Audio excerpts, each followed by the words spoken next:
नमस्कार दोस्तों, कैसे हैं आप। मैं आशीष दांगी आपका स्वागत करता हूं इस नई वीडियो में।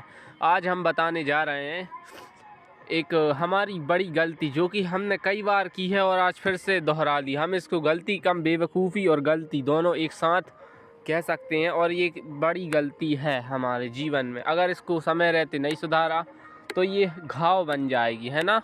देखिए, ज़िंदगी इतनी बड़ी नहीं होती कि हम एक गलती को करके और फिर उसे बार बार सुधारें ज़िंदगी में, है ना। इतनी बड़ी नहीं होती ज़िंदगी, इसलिए गलतियों को कम करा जाए, बहुत ही कम। पहली बात तो कोशिश ये करें कि गलती हो ही ना।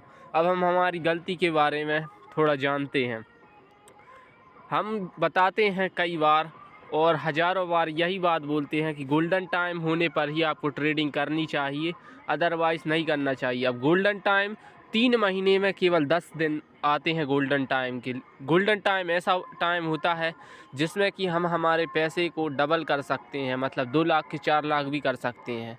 लेकिन ये 3 महीने में 10 दिन आती हैं, बहुत रेयर होता है और इतने समय तक कोई भी इंतज़ार नहीं कर पाएगा, है ना। अब गोल्डन टाइम में क्या होता है, हमारी 100% ट्रस्टेबल स्ट्रेटजी आती है जिसके अंदर 3 पॉइंट आती हैं: मार्केट डेप्थ, OI डाटा और S&R। पहला मार्केट डेप्थ, दूसरा OI डाटा और तीसरा S&R।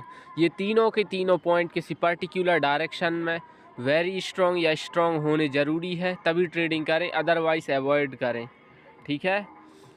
देखिए, इससे क्या होता है, मार्केट डेप्थ उसी डायरेक्शन में मतलब कि मार्केट की जो ट्रेंड लाइन होती है वो उसी डायरेक्शन में जाती है जिस साइड ये तीनों पॉइंट स्ट्रांग होते हैं। और उस टाइम पर जो गोल्डन टाइम होता है, उस टाइम पर ऑपरेटर ट्रेडर भी ये चाहते हैं कि रिटेलर ट्रेडर पैसे कमाएं, क्योंकि उन्होंने काफ़ी टाइम से लॉस झेला है। इसलिए बैलेंस करने के लिए वो ऐसा टाइम लाते हैं मार्केट में ताकि नए रिटेलर्स आएँ और इस टाइम में हम खूब सारा पैसा कमा पाते हैं। लेकिन हमने गलती क्या की, हमने हमारा रूल नंबर 1 ही तोड़ दिया। क्या था रूल नंबर 1? कि हमें केवल गोल्डन टाइम में ट्रेड करना है, लेकिन गोल्डन टाइम नहीं है। आजकल जो है हम नए आइडियाज़ पर तुरंत भरोसा करने लगे हैं और उन्हें रियल में अप्लाई भी करने लगे हैं। देखिए, नए आइडियाज़ आना अच्छी बात है। आइडियाज़ इंसान को बेहतर बनाते हैं और उसे बेहतर बनने के प्रोसेस में मदद करते हैं। आइडियाज़ अच्छे होते हैं, लेकिन उन्हें लिखिए और उन पर रिसर्च करिए पहले। बिना रिसर्च किए आप कैसे ऐसे एक दो बार या 3-4 बार तो मार्केट में तुक्का भी लग जाता है स्टॉक मार्केट में। ठीक है। तो जब तक आप 100 बार 100 प्लस टाइम उसकी प्रैक्टिस ना कर लें, प्रैक्टिकली रिसर्च ना कर लें, तब तक आप रियल ट्रेडिंग जो हम करते हैं दिनचर्या, हमारी ट्रेडिंग के दिनचर्या में, हमारी ट्रेडिंग स्ट्रेटजी में उसे शामिल ना करें। हमने अभी एक मिनी ट्रेड वाला आइडिया निकाला था जो कि हमारी 100% ट्रस्टेबल स्ट्रेटजी से अलग था। उसमें क्या होता था कि मार्केट डेप्थ, OI डाटा या OI डाटा और S&R, कोई भी, मतलब ये 3 पॉइंट में से कोई 2 पॉइंट वेरी स्ट्रॉन्ग हो किसी पर्टिकुलर डायरेक्शन में, तब हम उस डायरेक्शन को स्ट्रॉन्ग मानते थे। एंड वो 2 डायमेंशनल कुछ अलग ही आइडिया था जिसके बारे में मैंने लिखा भी था। तो वो आइडिया आया और आते ही हमने 1-2 बार किया तो सही निकला, हमें प्रॉफिट भी हुआ। लेकिन वो तीसरी चौथी बार में फ़ेल होने लगा, उसके रिजल्ट फ़ेल होते दिखे हमें। देखिए, हम उसे आइडिया कम बेवकूफ़ी ज़्यादा कह सकते हैं, क्योंकि आइडिया को इतनी जल्दी इम्प्लीमेंट मत करिए ना अपनी स्ट्रेटजीज़ में। हम आइडिया पर पहले प्रैक्टिकल रिसर्च करी जाती है, प्रैक्टिस की जाती है, तभी उस पर भरोसा करना चाहिए, तभी उसे इम्प्लीमेंट करना चाहिए हमारी स्ट्रेटजीज़ में। लेकिन हमने बेवकूफ़ी कर दी और हमने, मालूम है, डायरेक्ट ही उसमें ट्रेडिंग स्टार्ट कर दी। पहले तो हमें 3000 का लॉस हुआ, 3000 का लॉस हुआ और आज हमें पूरे 7000 से 8000 का। जैसा कि आज आप देख सकते हैं बैंक निफ्टी में आज के दिन जो कॉल साइड का OI डाटा था वो वेरी स्ट्रॉन्ग था। किस साइड में? डाउन साइड में, बियरिश साइड वेरी स्ट्रॉन्ग था। मार्केट डेप्थ साइडवेज थी और जो सेंसिबल का होता है ना S&R, वो भी बियरिश साइड ही स्ट्रॉन्ग था, मतलब कि डाउन साइड। लेकिन हमारा प्लान क्या था कि ये रेजिस्टेंस को टच करके नीचे आएगा और फिर ऊपर भी जाएगा। 2 डायमेंशनल इसका होना ज़रूरी था, 2 डायमेंशनल मूवमेंट, लेकिन वो नहीं मिला। और देखिए, हमने केवल 15,000 से ट्रेडिंग करी थी या 5,000 से की थी पता नहीं, लेकिन 10,000 से तो कम से कम करी थी और उसमें हमें पूरे 8,000 रुपये का लॉस हुआ। देखिए इधर पे 7,630 दिख रहा होगा आपको। अभी मैं इधर बताता हूँ, देखो देखो 8,105 रुपये, और हमारा दिमाग ख़राब अलग हुआ। अब हमारे पास केवल 2,23,536 इतने कम पैसे बचे हैं।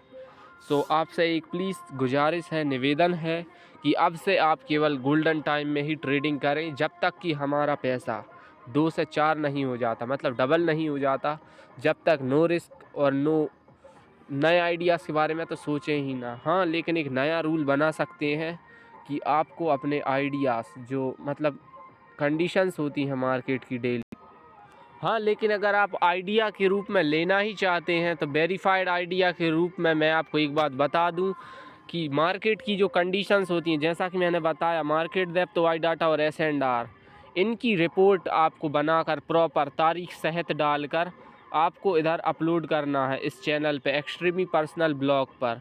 ठीक है, डेली करना है बिल्कुल, चाहे सैटरडे हो, चाहे संडे हो, चाहे मार्केट डेप्थ कैसी भी हो, चाहे गोल्डन टाइम हो, चाहे रिस्की टाइम हो, चाहे मिड टाइम हो, डेली करना है। चाहे मंडे हो, चाहे फ्राइडे हो, आपको डेली अपलोड करना है रिपोर्ट बनाकर कुछ इस तरीके से। टुडे जैसे कि हमने इधर पे तारीख सहित प्रेडिक्शन और ये 3 पॉइंट का किस साइड स्ट्रॉन्ग है किस साइड नहीं, इस तरीके से बनाकर हमें डालना है रिपोर्ट। ज़रूरी नहीं गोल्डन टाइम के लिए डालें, हमको हर दिन की डालना है अब से, समझ गए आप। ऐसा हमें पूरा हमेशा के लिए करना है, ये डिसिप्लिन हमें हमेशा बना के रखना है। और हाँ, मार्केट की जो एंडिंग, मतलब मार्केट ख़त्म कैसा हुआ, मार्केट की क्लोजिंग कैसी रही, उसके ऊपर भी एक ऐसा करके डालें, अच्छी रही या बुरी रही पता नहीं कैसा भी, लेकिन उसका लास्ट मूवमेंट ज़रूर डालें ऐसा करके, लास्ट स्क्रीनशॉट उसकी क्लोजिंग का स्क्रीनशॉट बनाकर डालें। तो आप समझ ही गए होंगे, आपको हर दिन मार्केट के कंडीशंस डाटा अपलोड करने हैं एक्सट्रीमी पर्सनल ब्लॉग पर। आप केवल इस आइडिया को अपना लीजिए, आप ज़रूर एक सक्सेसफुल ट्रेडर बनेंगे। लेकिन मैं झूठा आश्वासन नहीं दूंगा, इसमें समय ज़रूर लगेगा, इसमें समय लगेगा 2 साल का, समझ गए आप, 2 साल का समय लगेगा इसमें। देखिए हम अभी केवल ट्रेडिंग गोल्डन टाइम में अच्छे से करना सीखे हैं, और अगर आप चाहते हैं कि हम मिड टाइम में भी सीख जाएं, मिनी टाइम में भी सीख जाएं, तो उसके लिए तो वही करना पड़ेगा जो मैं कह रहा हूं। लेकिन अभी आप मिड टाइम में और रिस्की टाइम में दोनों में ही ट्रेडिंग को अवॉइड करिए, और केवल आप ट्रेडिंग करिए तो सिर्फ गोल्डन टाइम में ही करिए। आपको केवल गोल्डन टाइम में ही ट्रेडिंग करना है, बस इस बात को समझ लीजिए। किसी भी नए आइडिया को, किसी भी नई स्ट्रेटजी को एकदम से इम्प्लीमेंट ना करें। धन्यवाद इस वीडियो को देखने के लिए। अगर कोई पॉइंट आपको समझ में ना आया हो तो इस वीडियो को दोबारा से देखिए। आपका बहुत बहुत धन्यवाद।